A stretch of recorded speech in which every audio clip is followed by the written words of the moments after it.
आज से लगभग 400 वर्ष पूर्व दिल्ली में परमेष्ठी नाम का काले रंग का एक कुबड़ा दर्जी रहता था।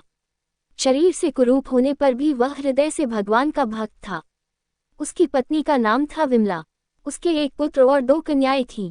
उसे स्त्री पुत्रादि का कोई मोह नहीं था। भगवान नाम में उसकी अपार प्रीति थी।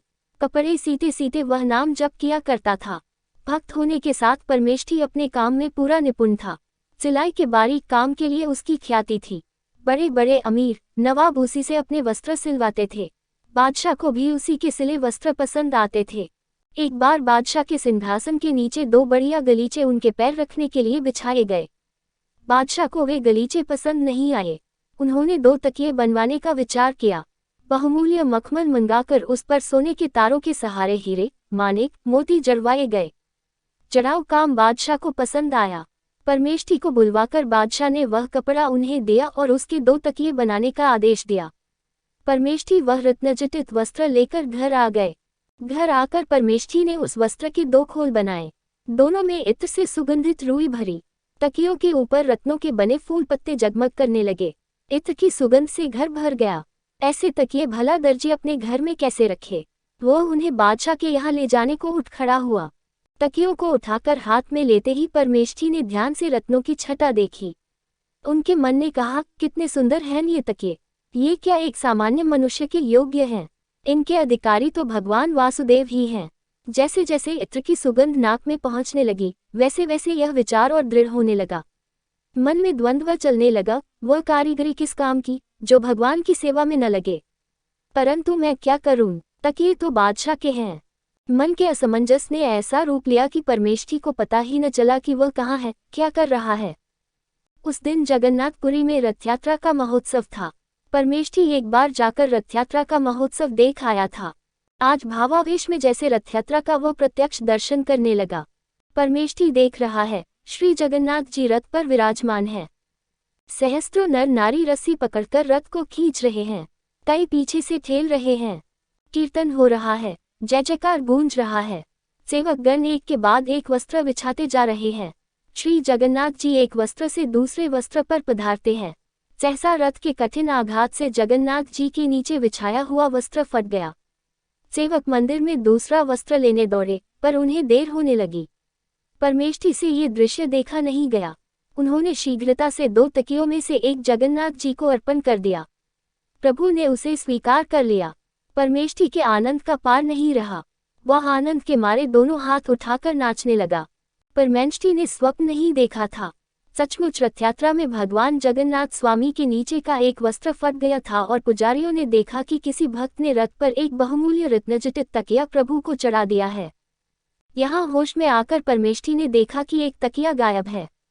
उसे बड़ा आनंद हुआ। सर्वांतरामी प्रभु ने उसके हृदय की बात जानकर एक तकिया स्वीकार कर लिया। अब उसे किसी का क्या भय। क्षुद्र बादशाह उसके प्राण ही तो ले सकता है। वह कहाँ मृत्यु से डरता है। उसके दया में प्रभु ने उस पर इतनी कृपा की। वह तो आनंद के मारे कीर्तन करता हुआ नाचने लगा। बादशाह के सिपाही उसे बुलाने आए। एक तकिया लेकर वह बादशाह के पास पहुंचा।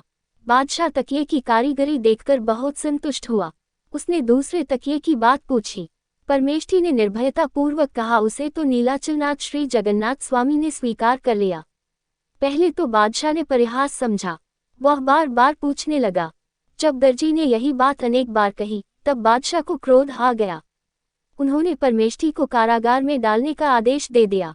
परमेष्ठी कारागार की अंधेरी कोठरी में पड़े पड़े प्रभु का स्मरण कर रहे थे। सहसा हथकड़ी टूट गई। तड़ाक तड़ाक करके बेड़ियों के टुकड़े उड़ गए। भड़भड़ा कर बंदीगृह की कोठरी का द्वार खुल गया। परमेष्ठी के सामने एक अपूर्व ज्योति प्रकट हुई। दूसरे ही क्षण शंख चक्र गदा पद्मधारी प्रभु ने उन्हें दर्शन दिया। परमेष्ठी आनंदमग्न होकर प्रभु के चरणों में लौटने लगे। प्रभु ने कहा, परमेष्ठी, मेरे भक्त से अधिक बलवान संसार में और कोई नहीं है।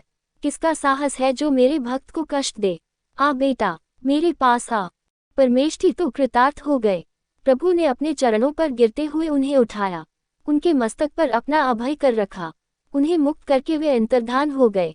उधर बादशाह ने स्वप्न में एक बड़ा भयंकर पुरुष देखा, जैसे साक्षात महाकाल अपना कठोर दंड उठाकर उसे पीट रहे हों और गर्जन करके कहते हों, तू परमेष्ठी को कैद करेगा। तू। बादशाह डर के मारे चीखकर जग गया। वह थर थर कांप रहा था। उसका अंग अंग दर्द कर रहा था।